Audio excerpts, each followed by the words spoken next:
Pendidikan adalah upaya untuk mengembangkan potensi peserta didik, baik potensi fisik, cipta rasa maupun rasanya. Dan pendidikan berperan untuk masa depan individu dan masyarakat.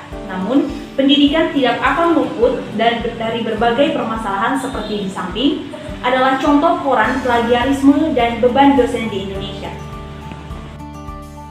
Permasalahan pendidikan yang dimuat pada koran sebelumnya, kami mengidentifikasi 4 poin utama. Yang pertama, masalah utama yang dimuat dalam koran. Kemudian, yang kedua, penyebab munculnya masalah tersebut.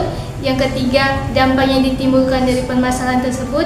Dan poin yang terakhir, kami memaparkan solusi kreatif dan aplikatif untuk mencegah permasalahan tersebut. Menjelaskan masalah utama dari koran tersebut.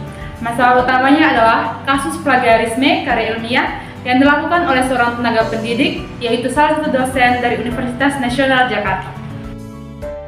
Berikut saya akan menjelaskan tentang penyebab masalah utama terjadinya plagiarisme, yaitu yang pertama, pelaku plagiarisme memiliki keinginan untuk naik jabatan di satu universitas.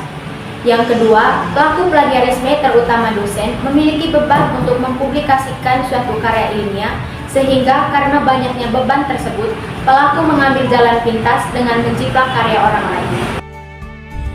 Baik, saya akan menjelaskan tentang dampak negatif dari tindakan plagiarisme. Tindakan plagiarisme merugikan dua pihak. Yang pertama, bagi individu atau pribadi, dan yang kedua adalah bagi universitas atau instansi.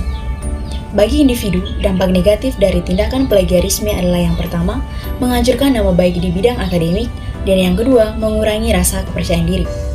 Lalu bagi instansi atau universitas adalah yang pertama, menghancurkan nama baik universitas atau instansi tersebut, dan yang kedua, mengurangi rasa kepercayaan masyarakat. Berikut tentang solusi.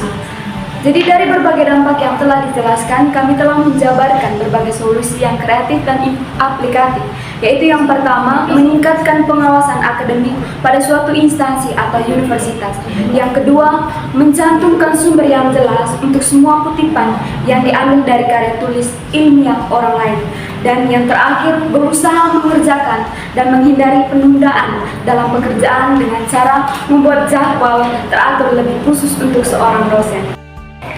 Plagiarisme bukanlah suatu masalah kecil di dunia pendidikan.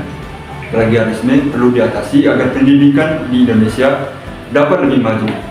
Namun, bukan hanya kasus plagiat ini, tetapi juga kasus-kasus pendidikan yang lainnya yang menghambat proses pendidikan.